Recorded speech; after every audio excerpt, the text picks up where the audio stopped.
જય માતાજી મિત્રો, કોઈને ગાડી હોય તો આ કારીગર જોરદાર ગાડીના એન્જિન બનાવે છે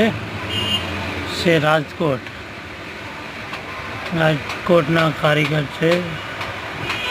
તો મિત્રો હું પણ રાજકોટ બનાવીને આવ્યો છું. એકવાર જરૂર જોઈજો આખો વિડીયો. જય માતાજી.